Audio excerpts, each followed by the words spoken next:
to meet you. Thank you. I've met you on 2 other occasions. Thank you. Tell me your first name. Maria. Maria, and certainly good to see you. Nice to meet you, sir. Yes, good to meet you. How are you? Dennis Rose, I'm the Lieutenant Governor's Communication Director. Okay. It's nice to see you. Appreciate you hosting us. Everyone, there is coffee and water right here. Everyone wants to get a company on me. And you had a little bit of snow here yesterday. Well, this is nothing for us. I mean, we can't make an indentation with our feet. It's nothing. We don't even measure. Is it okay? Is there? Please. Okay.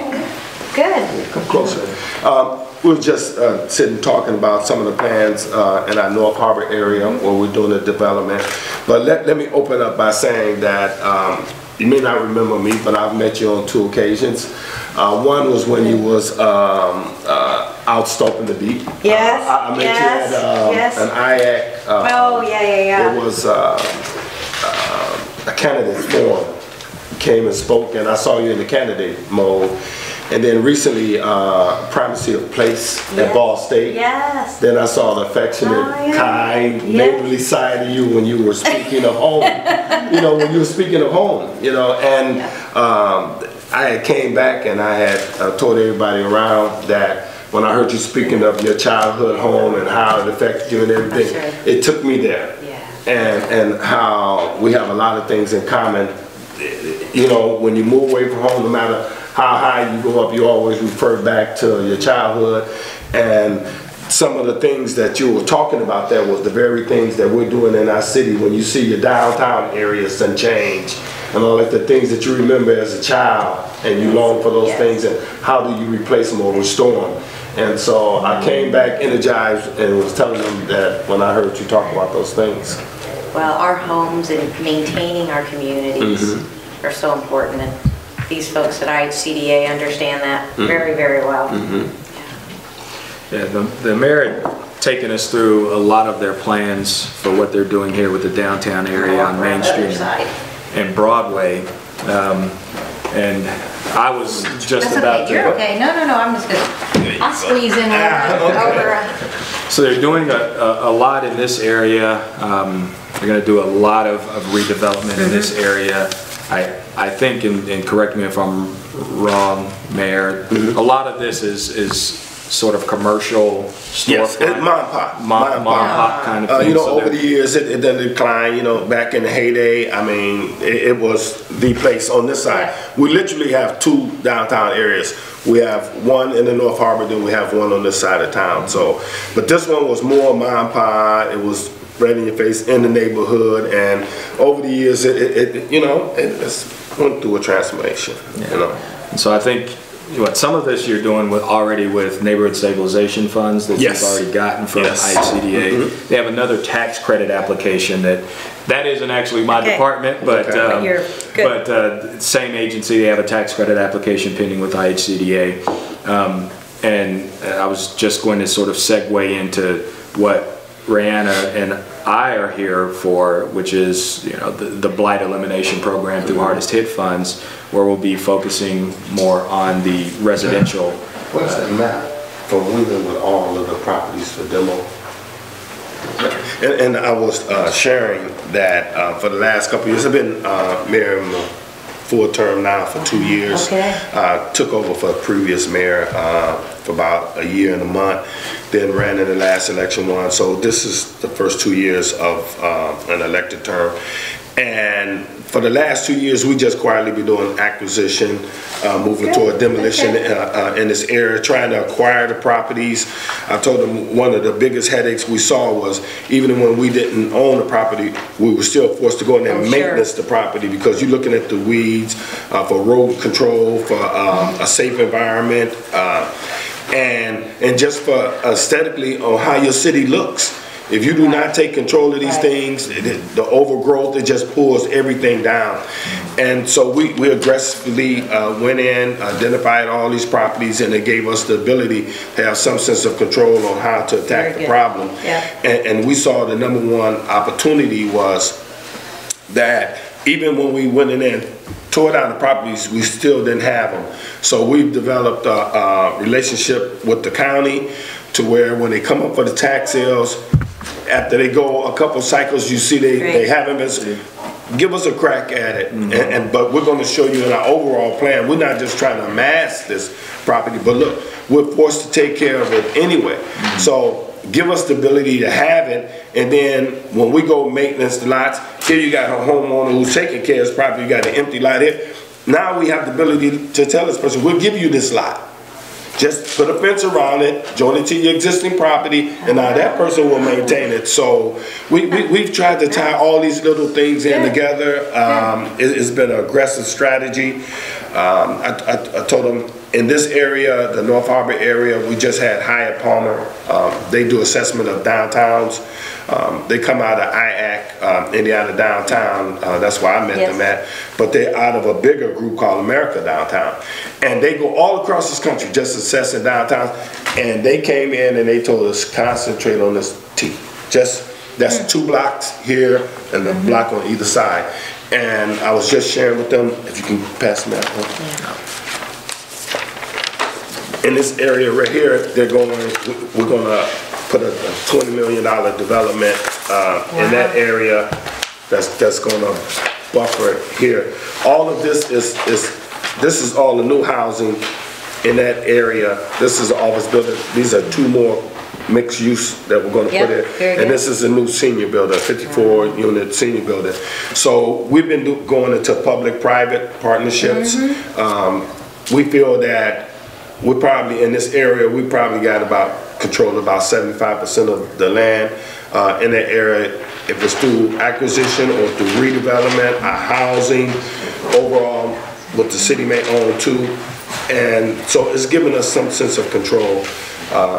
And to tear down, getting the sites prepped and ready, and then telling the developers, look, this is what we will put on the table, along with tips and tax abatements and whatever else you need for incentives. You mentioned in your letter that you were also doing an incentive program, that the previous year had a handful of houses were built, and now 50 homes were built. Yes.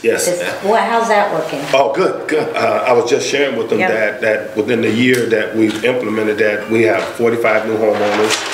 We have 60 people that actually went through the program, so some of them are still going down through the program. And we simply just say we're going to put our money where our mouth is. We think that's the quickest way to stabilize the community.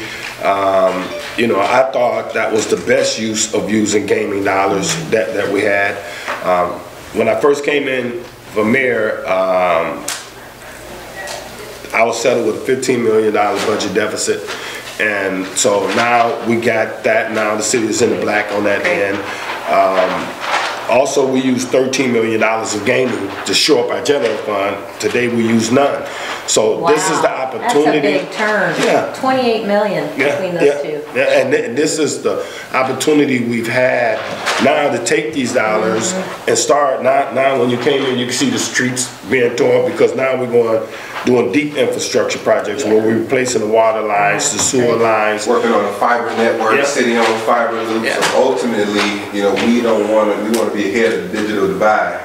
And whereas we can, you know, even ubiquitous Wi-Fi through maybe through our certain parks, giving them the sister agencies, whether it be the college complex that we're, I know we're going to miss that field school site. So we're doing a lot of moving parts all at once, trying to be. And it's hard keeping all the balls up in the air. So. Absolutely. But I think we're poised with assistance through federal government, through the state, to do a lot of things. But I felt that before we owed it to anyone to ask them for assistance, we had to do a little in-house cleaning up. And I think financially, when you show people that you're a good steward of what you're getting, then people will see a bigger picture. So that's what I've been aggressively doing, saying if I can show them historically where the city of Chicago may have been viewed, rightfully or wrongfully, whatever, I mean, that we may have not been a good steward. If we show that we're balancing our books, if we show that we've become part of the the ethics community. We've joined the ethics commission. Just everything to change the perception of maybe how things may have been perceived in the past.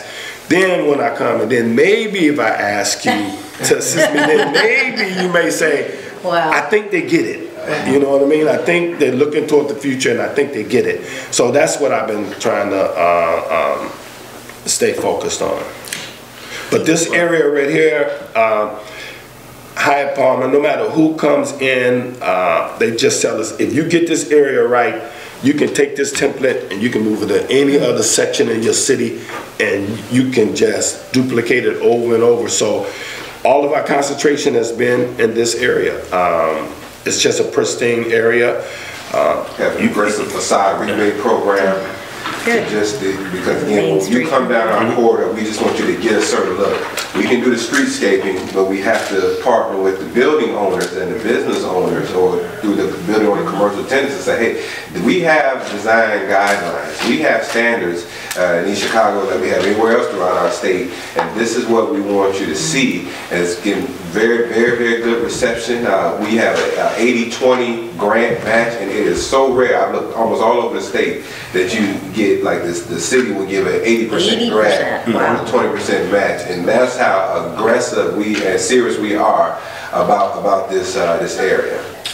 So have you talked about how the blight program will work? Yeah, that's where we were going to segue into, and I think, you know, with you focusing on this area where I think there could be some opportunity is as you move away from these areas in downtown and you get into these single-family homes that you may have acquired that need to be demolished, and you know, there may be some that need to be rehabbed. I think what we're looking to do with our blight elimination program is to take down the worst of the worst.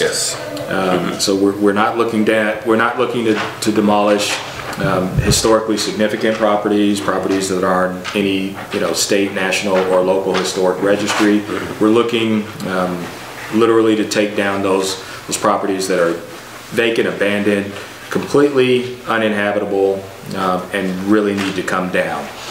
If they have crime issues related with them, they raise even higher on the list. You know, a meth house or something like that gets them right up to the top. We're looking for sort of a comprehensive scoring, and Rihanna can speak more in depth about it than I, but we're putting together a scoring matrix for each home, so that we can score within each application. Each individual property will be scored so that we can determine whether or not it meets a certain threshold for demolition, and then we'll score applications in their entirety as well. So I think for East Chicago, to the extent that you have homes already in your portfolio that you've already targeted for demolition, you'll want to run them against our scoring criteria and put in a comprehensive application for all of those. And what we would like to see ultimately is our plans for in use, and I think you're right on track with that, with doing this. And to the extent that you can have end uses planned for some of these single family homes or these single family lots, whether it be within your program that you already have, for homeowners to build new or whatever the case may be.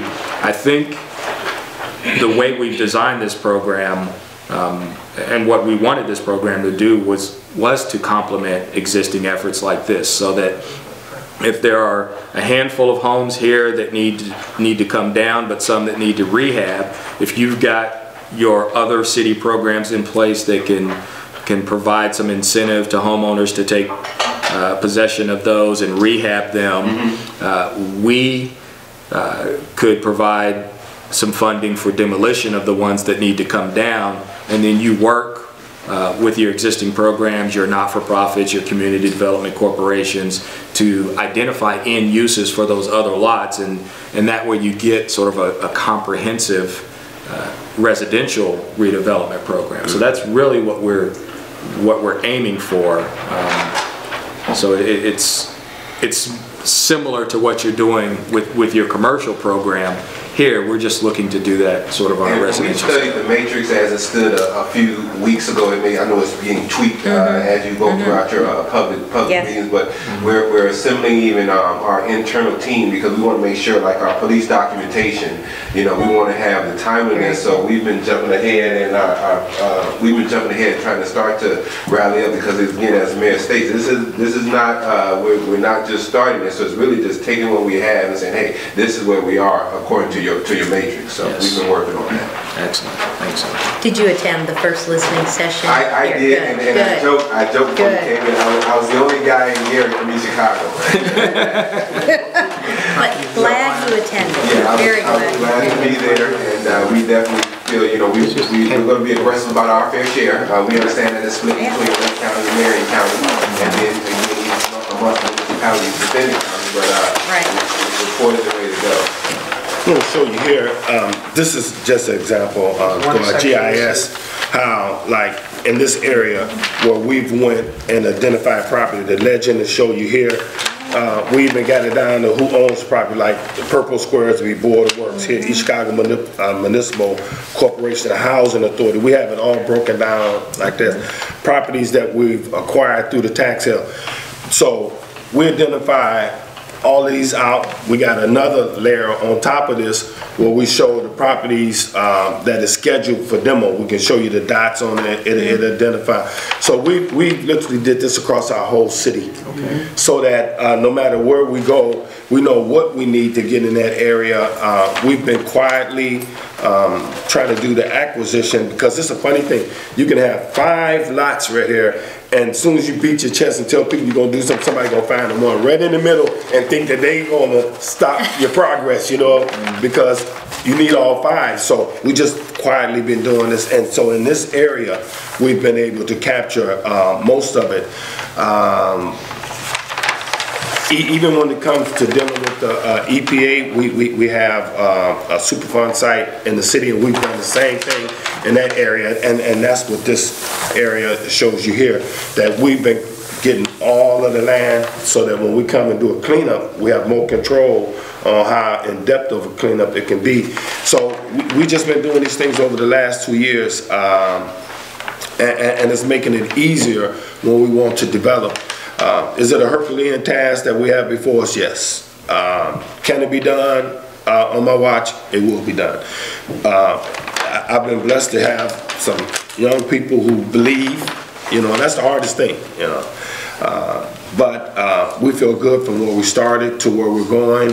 I think HUD, different agencies that we talk to, they're seeing a different spirit here in the city, and I'm just proud of where we're at now.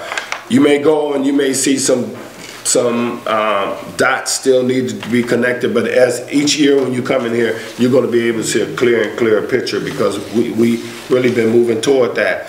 The last time the Lieutenant Governor came in here, we were just putting up some of the new housing, but all of the abandoned buildings were still there. So you're going to get a different view than what she saw in that area.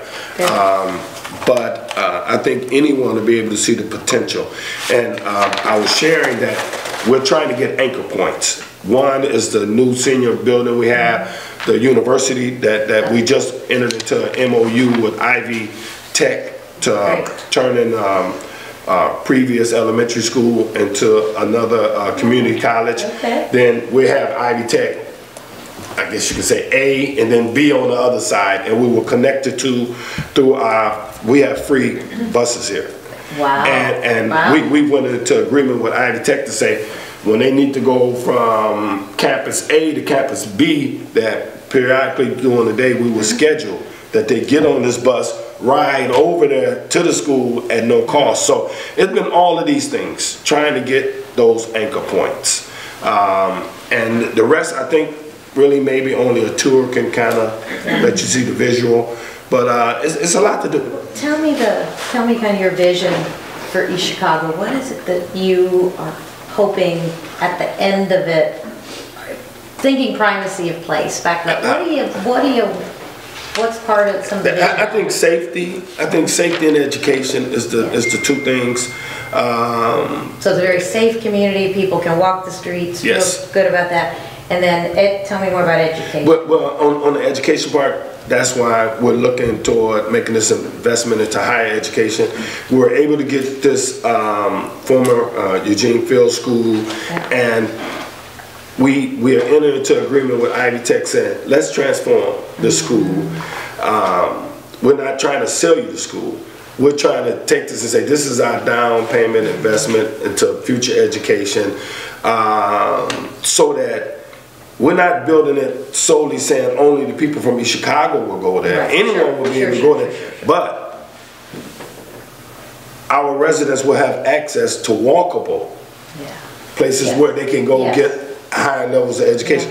In the last 2 years, I've sat down with ArcelorMittal, BP, Safety Clean, and all of the major industries, Prox Air, all of them have told me that we have a window of opportunity from 3 to 5 years, to where if we put a 2-year program together, coupled on a 2-year degree, with a program that they design, that they will absorb as many of our children as we take through this. And I got it when they told me that. And that's why I'm trying to enter into this agreement with Ivy Tech to put it right here in our backyard, so our residents will have access to it, coupled with tuition dollars that we're putting up there for them. So it will raise the educational attainment significantly, particularly at the 2-year degree level. And then what about access to 4-year universities? Is there adequate from the community? That is part of it, because you're looking at Calumet College, you're looking at Purdue. We have the other colleges around in the area, but what we found is that Ivy Tech, where we're at educationally in this community, we're pulling ourselves up, but Ivy Tech is the perfect match, it's a great match for our community.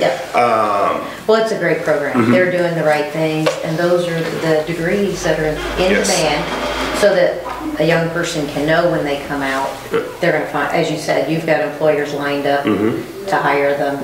How about incumbent workers? Because do you have a fair number of underemployed folks of my age out there? I mean, it's... it's a component. Are there some parts of that with Ivy Tech and others to help bring that those additional opportunities to not just our young graduates, young high school graduates, but also to the incumbent? But it's funny that you said that they found the biggest market share was those who are coming back after retiring or later in life, wanting to go back to school. They found that a lion's share of their students wasn't out of that population. So for adult continuing education, they have that component built into it. So I'm telling you, it's been a win-win. It's a perfect fit for our community.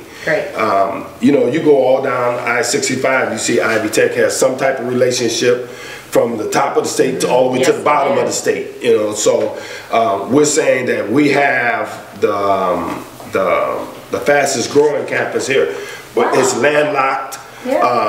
It's filled to capacities, and we're just trying to give them a place where they overflow where they go. That's why the second building. No, that's wonderful. Wonderful.